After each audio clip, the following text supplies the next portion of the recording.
আচ্ছা, যুবসাথী বা বাংলার যুবসাথী প্রকল্পে আপনারা দুয়ারে সরকার ক্যাম্পে গিয়ে আবেদন করেছেন, আবার অনেকেই ঘরে বসেই অনলাইনের মাধ্যমে আবেদন করেছেন, কিন্তু আপনাদের একটি ছোট্ট ভুলের কারণে যুবসাথী প্রকল্পের টাকা আটকে যেতে পারে। হ্যাঁ, আপনারা ঠিকই শুনেছেন, একটি ছোট্ট ভুলের কারণে আপনাদের যুবসাথী প্রকল্পের টাকা আটকে যেতে পারে বা ব্যাংক অ্যাকাউন্টে টাকা ঢুকতে সমস্যা হতে পারে। বিশেষ করে যাদের একটার বেশি 2-3টে আলাদা আলাদা ব্যাংক অ্যাকাউন্ট আছে, তাদের কিন্তু এই সমস্যাটা হওয়ার সম্ভাবনা সব থেকে বেশি। কেন এরকম বলছি, আপনারা ভিডিওটি কোনো রকম স্কিপ না করে সম্পূর্ণ দেখুন, তাহলেই পুরো ব্যাপারটা আপনারা বুঝতে পারবেন।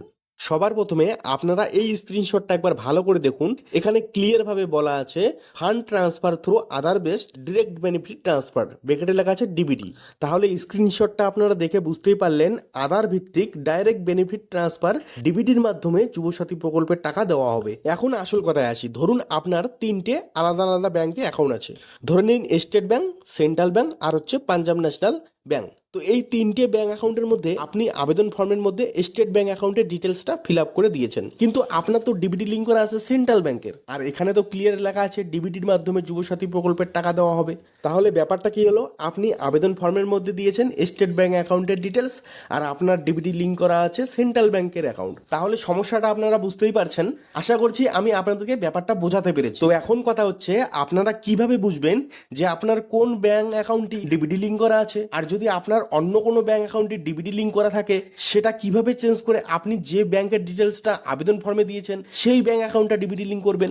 সবকিছুই আমি এই ভিডিওতে আপনাদেরকে দেখিয়ে দেবো, তাই ভিডিওটি কোনো রকম স্কিপ না করে আপনারা সম্পূর্ণ দেখবেন। আর এরকম ধরনের নতুন নতুন আপডেট পেতে ভিডিওটিতে এক্ষুনি লাইক করে আমার ইউটিউব চ্যানেলটিকে এখনো সাবস্ক্রাইব না করে থাকলে চ্যানেলটিকে সাবস্ক্রাইব করে রাখবেন। আচ্ছা, তো সবার প্রথমে আমি আপনাদেরকে দেখিয়ে দিচ্ছি যে কিভাবে আপনারা চেক করবেন আপনার কোন ব্যাংক অ্যাকাউন্টটি ডিবিটি লিঙ্ক করা আছে নাকি কোনো ব্যাংক অ্যাকাউন্টই ডিবিটি লিঙ্ক করা নেই। তো সেটা আমি আপনাদেরকে প্রথমে দেখিয়ে দিচ্ছি যে কিভাবে আপনারা চেক করবেন। তো সেটা চেক করার জন্য আপনারা গুগলে গিয়ে সার্চ করবেন এনপিসিআই। আপনারা দেখতেই পাচ্ছেন সবার প্রথমে ওয়েবসাইট পেয়ে যাবেন national payment corporation of India. আপনারা এই ওয়েবসাইটেতে ক্লিক করে দিবেন। এইখানে ক্লিক করলে আপনাদের সামনে কিন্তু এরকম ধরনের পেজ ওপেন হয়ে আসবে। আপনারা এখানে দেখতেই পাচ্ছেন অনেক ধরনের অপশন পেয়ে যাবেন। আপনারা এখানে কাস্টমার একটা অপশন দেখতে পাচ্ছেন, দেখুন এখানে কাস্টমার। তো এখানে ক্লিক করলেই আপনাদের সামনে আরও কিন্তু অনেক ধরনের অপশন চলে আসবে। আপনারা এখানে দেখুন নিচে একটি অপশন পেয়ে যাবেন ভারত আধার সেটিং এনাবেলার। তো আপনারা এই অপশনটিতে ক্লিক করবেন। এখানে ক্লিক করলেই আপনাদের সামনে আরও নতুন একটি পেজ ওপেন হয়ে আসবে। এখানে একটু লোডিং নেবে, তারপরে আপনাদের সামনে নতুন একটি পেজ ওপেন হয়ে আসবে। তো আপনারা দেখতেই পাচ্ছেন নতুন একটি পেজ কিন্তু আপনাদের সামনে চলে এসেছে। আর দেখুন আপনাদের কোন ব্যাংক অ্যাকাউন্টে ডিবিটি লিঙ্ক করা আছে সেটা চেক করার জন্য আপনারা এই অপশনটিতে ক্লিক করবেন আধার ম্যাপড স্ট্যাটাস। তো আপনারা এই অপশনটিতে ক্লিক করলেই দেখুন এখানে আপনাদের সামনে নতুন পেজ চলে আসবে। এখানে কিন্তু সবার প্রথমে আপনাদেরকে আধার নাম্বারটা দিতে হবে। আপনাদের যে আধার নাম্বারটা আছে সেটা আপনারা দিয়ে দিবেন। আমি এখানে আধার নাম্বারটা দিয়ে দিচ্ছি। আধার নাম্বার দেওয়ার পরে নিচে একটি ক্যাপচা দেখতে পাচ্ছেন, সেই ক্যাপচাটা আপনারা সঠিকভাবে ফিল আপ করে দেবেন।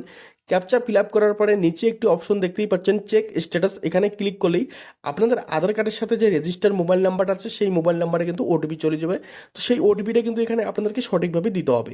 তো আমি আপনাদেরকে ওটিপিটা দিয়ে আপনাদেরকে স্ট্যাটাসটা চেক করে দেখিয়ে দিচ্ছি, তাহলেই কিন্তু আপনারা সম্পূর্ণ ব্যাপারটা বুঝতে পারবেন।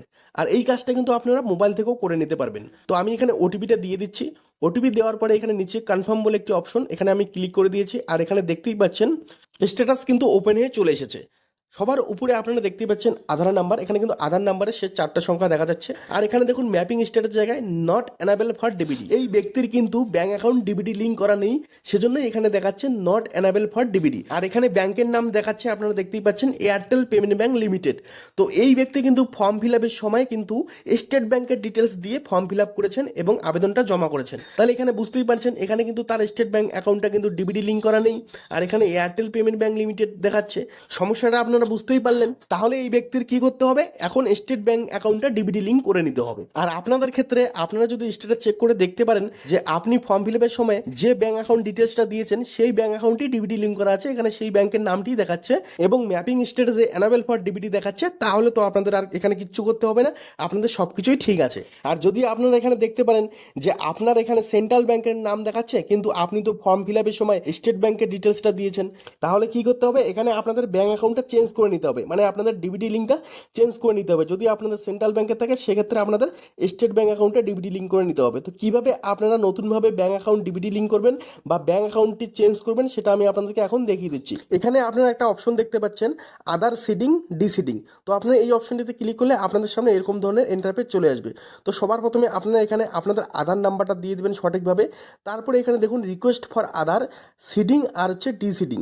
ব্যাঙ্ক অ্যাকাউন্ট ডিবিটি লিঙ্ক করার জন্য সিডিং অপশনে আপনাদেরকে ক্লিক করতে হবে, আর ডিসিডিংটা হচ্ছে যদি আপনারা ডিবিটি লিঙ্কটা ক্যান্সেল করতে চান সেক্ষেত্রে ডিসিডিং। তো আমি এখানে সিডিং করে আপনাদেরকে দেখাচ্ছি, মানে আমি ব্যাঙ্ক অ্যাকাউন্ট ডিবিটি লিঙ্ক করে দেখাচ্ছি। এখানে তিনটি অপশন পেয়ে যাচ্ছেন সিডিং টাইপ, ফ্রেশ সিডিং। প্রথমেই দেখুন ফ্রেশ সিডিং, এটা কাদের জন্য? যারা নতুনভাবে ব্যাঙ্ক অ্যাকাউন্ট ডিবিটি লিঙ্ক করতে চাচ্ছে তাদের জন্য ফ্রেশ সিডিং। দ্বিতীয়টা দেখুন movement same bank with another account. তো অনেকের কি হয়ে থাকে একই ব্যাঙ্ক অ্যাকাউন্টে, মানে একই ব্যাঙ্কে ডাবল অ্যাকাউন্ট থাকে, তো তাদের ক্ষেত্রে এখানে মুভমেন্ট করার জন্য, অ্যাকাউন্ট মুভমেন্ট করার জন্য তাদেরকে 2 নম্বর অপশনটা কিন্তু এখানে সিলেক্ট করতে হবে। আর তারপরে নিচে দেখুন 3 নম্বর অপশনটা দেখুন, 3 নম্বর অপশনে কি আছে? Movement from one bank to other bank. 3 নম্বর অপশনটা কাদের জন্য? ধরুন যাদের সেন্ট্রাল ব্যাংকের ডিবিটি করা আছে, সেন্ট্রাল ব্যাংকের অ্যাকাউন্ট ডিবিটি করা আছে, তিনি এখন স্টেট ব্যাংকের অ্যাকাউন্ট ডিবিটি করতে চাচ্ছেন, তো সেক্ষেত্রে সেন্ট্রাল ব্যাংকটা মুভমেন্ট করে স্টেট ব্যাংকে করবেন। সেক্ষেত্রে এখানে 3 নম্বর অপশনটা সিলেক্ট করতে হবে, movement from one bank to other account. তো আপনারা বুঝতেই পারলেন। তো আমি ফ্রেশ সিডিং করে দেখাচ্ছি, যেহেতু এই ব্যক্তির কোনো ডিবিটি লিঙ্ক করা নেই ব্যাঙ্ক অ্যাকাউন্ট, সেক্ষেত্রে ফ্রেশ সিডিং আমি ক্লিক করে দিয়েছি। এরপরে এখানে অ্যাকাউন্ট নাম্বারটা দিতে হবে, তারপরে কনফার্ম অ্যাকাউন্ট নাম্বার এখানে করে দিতে হবে। তারপরে এখানে নিচে দেখতে পাচ্ছেন ক্যাপচা, সেই ক্যাপচাটা আপনাদেরকে এখানে সঠিকভাবে ফিল আপ করে সাবমিট করতে হবে। তো পুরো ডিটেলসটা আমি আগে ফিল আপ করে নেই। তো আপনারা দেখতেই পাচ্ছেন পুরো ডিটেলসটা কিন্তু আমি এখানে ফিল আপ করে নিয়েছি। আধার কার্ডের লাস্ট 4 ডিজিট এখানে দেখাচ্ছে, আর State Bank of India account number আমি এখানে দিয়ে দিয়েছি। তো এখন আমি এটা সাবমিট করব, তার আগে এখানে একটা টিক চিহ্ন করে দিতে হবে, আর এখানে যে ক্যাপচাটা থাকবে সেই ক্যাপচাটা সঠিকভাবে এখানে ফিল আপ করে দিতে হবে। তো আমি এখানে ক্যাপচাটা সঠিকভাবে ফিল আপ করে দিচ্ছি, আপনারাও সঠিকভাবে ক্যাপচাটা ফিল আপ করে দেবেন। তো ক্যাপচা ফিল আপ করার পরে এখানে নিচে দেখতে পাচ্ছেন সাবমিট, তো আমি সাবমিট অপশনে ক্লিক করে দিচ্ছি। তো এখানে আমি সাবমিট অপশনে ক্লিক করার সাথে সাথে এখানে একটা টার্ম অ্যান্ড কন্ডিশন চলে আসবে, সেটা আপনারা চাইলে পড়ে নিতে পারেন। এখানে নিচে দেখতে পাচ্ছেন এগ্রি অ্যান্ড কন্টিনিউ, তো এখানে ক্লিক করে দিতে হবে। আমি এখানে ক্লিক করে দিয়েছি, আর আপনারা এখানে দেখতেই পাচ্ছেন ইনভ্যালিড ক্যাপচা দেখাচ্ছে, তার মানে আমার ক্যাপচাটা যে ফিল আপ করেছি সেটা ভুল হয়েছে, সেই কারণে এখানে ইনভ্যালিড ক্যাপচা দেখাচ্ছে। তো আমি আবার আপনাদেরকে এখানে ফিল আপ করে পরবর্তী স্টেপ দেখিয়ে দিচ্ছি, ততক্ষণে আপনারা কাজ করে নিন। আপনারা এখনো ভিডিওটিতে লাইক না করে থাকলে এক্ষুনি ভিডিওটিতে লাইক করে আমার ইউটিউব চ্যানেলটিকে সাবস্ক্রাইব করে রেখে দিন। তো এখানে স্টেট ব্যাঙ্ক আমি সিলেক্ট করে দিচ্ছি, ওকে স্টেট ব্যাঙ্ক, ঠিক আছে। তো এখানে দেখুন ব্যাঙ্ক অ্যাকাউন্টগুলো এখানে হাইড করা আছে, আর আমি এখানে ক্যাপচাটা আবার দিয়ে দিচ্ছি। এখানে যে ক্যাপচাটা থাকবে সেই ক্যাপচাটা সঠিকভাবে কিন্তু এখানে দিতে হবে। আমার এর আগের বার ভুল হয়েছিল, সেজন্য কিন্তু এখানে ইনভ্যালিড ক্যাপচা দেখিয়েছিল। তো আমি এখানে সঠিকভাবে ক্যাপচা দেওয়ার পরে সাবমিট অপশনে ক্লিক করে দিচ্ছি। তো আবার টার্ম অ্যান্ড কন্ডিশন এসেছে, তো আমি এখানে এগ্রি অ্যান্ড কন্টিনিউ করে দিচ্ছি। তারপরে দেখতেই পাচ্ছেন এখানে ওটিপি চলে গিয়েছে, দেখুন রেজিস্টার মোবাইল নাম্বারে কিন্তু ওটিপি চলে গিয়েছে এবার। তো আমি ওটিপিটা এখানে সঠিকভাবে দিয়ে দিচ্ছি, তারপরে আপনাদেরকে পরবর্তী স্টেপ দেখিয়ে দিচ্ছি। আর দেখুন আপনারা কিন্তু এই কাজটা মোবাইল থেকেও করে নিতে পারবেন, এমন না যে আপনাদের কম্পিউটারে করতে হবে, আপনারা কিন্তু মোবাইল থেকেও এই কাজটি করে নিতে পারবেন। তো এখানে আমি ওটিপিটা সঠিকভাবে দিয়ে দিচ্ছি, তারপরে আপনাদেরকে নেক্সট স্টেপ দেখিয়ে দিচ্ছি। তো আমি এখানে ওটিপিটা দিয়ে দিয়েছি, তারপরে এখানে কনফার্মে ক্লিক করে দিচ্ছি। তো দেখুন এখানে কনফার্মে ক্লিক করার সাথে সাথে এখানে দেখুন এখানে ব্যাংকের নামটা আমার দেখাচ্ছে। তো এখানে আবার এখানে কনফার্মে ক্লিক করতে হবে। তো এখানে আমি কনফার্ম করে দিচ্ছি। তো এখানে কনফার্ম করার সাথে সাথে আপনারা এখানে দেখতেই পাচ্ছেন, এখানে দেখুন এখানে লোডিং হচ্ছে, আপাতত স্ট্যাটাস পেন্ডিং দেখাচ্ছে, আর এখানে okay your session will expire, তো এটা ওকে করে দিচ্ছি। এখানে রেফারেন্স নাম্বারও কিন্তু একটা দেখাচ্ছে, চাইলে আপনারা এটা সেভ করে রেখে দিতে পারেন রেফারেন্স নাম্বারটা। তো এখানে লোডিং নিচ্ছে, দেখি কতক্ষণ সময় লাগে এখানে লিঙ্ক করতে।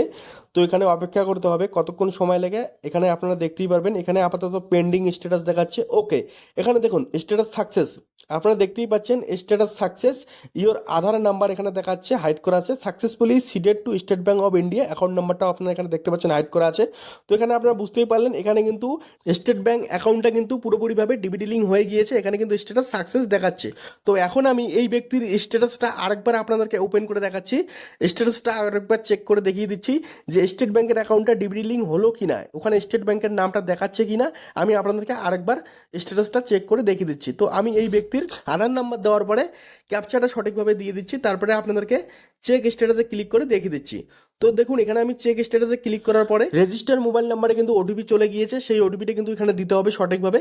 তো আমি প্রথমে ওটিপিটা সঠিকভাবে দিয়ে দিচ্ছি, তারপরে আপনাদেরকে স্ট্যাটাসটা চেক করে দেখিয়ে দিচ্ছি। তো এখানে ওটিপিটা আমি দিয়ে দিচ্ছি। তারপরে এখানে আমি কনফার্মে ক্লিক করে দিচ্ছি। তো দেখুন এখানে কিন্তু স্ট্যাটাসটা ওপেন হয়ে গিয়েছে, আর এখন দেখতেই পাচ্ছেন এখানে ম্যাপিং স্ট্যাটাসে অ্যানাবেল ফর ডিবিটি দেখাচ্ছে, আর ব্যাংকের name state bank of India দেখাচ্ছে। তাহলে আপনারা বুঝতেই পারলেন এই ব্যক্তির কিন্তু এখন স্টেট ব্যাংক অফ ইন্ডিয়ার ব্যাংক অ্যাকাউন্টটি ডিবিটি লিঙ্ক করা আছে, আর ইনি কিন্তু এই স্টেট ব্যাংকের ডিটেলসটাই ফর্ম ফিল আপের সময় ওখানে ফিল আপ করেছিলেন। তাহলে এই ব্যক্তির কিন্তু এখন আর কোনো সমস্যা থাকলো না। এই ব্যক্তির যে ব্যাংক অ্যাকাউন্টটি ডিবিটি লিঙ্ক করা আছে সেই ব্যাংক অ্যাকাউন্টটাই কিন্তু ফর্মের মধ্যে ইনি ফিল আপ করে দিয়েছেন। তো আপনারা কিন্তু আপনাদের স্ট্যাটাসটা একবার চেক করে দেখবেন, যদি আপনাদেরও এরকম অন্য ব্যাংক অ্যাকাউন্ট আপনাদের ডিবিটি লিঙ্ক করা থাকে সেক্ষেত্রে আপনারা এটা কিন্তু এভাবে চেক করে নিতে পারবেন এবং আপনারা লিঙ্ক করে নিতে পারবেন। তো আশা করছি আপনারা পুরো ব্যাপারটা বুঝতে পেরেছেন, আমি আপনাদেরকে পুরো ব্যাপারটা বোঝাতে পেরেছি। যদি আপনাদের কোনো ধরনের বুঝতে অসুবিধা হয়ে থাকে তাহলে অবশ্যই ভিডিওর কমেন্ট বক্সে আপনারা কমেন্ট করবেন, আমি আপনাদেরকে সাহায্য করার চেষ্টা করব। ভিডিওটি শেষ করার আগে আমি আপনাদেরকে আবারও বলবো, আমার এই ইউটিউব চ্যানেলটিকে এখনও সাবস্ক্রাইব না করে থাকলে ভিডিওটিতে এক্ষুনি লাইক করে ইউটিউব চ্যানেলটিকে সাবস্ক্রাইব করে রেখে দিন। এরপরে দেখা হবে পরবর্তী ভিডিওতে। ধন্যবাদ।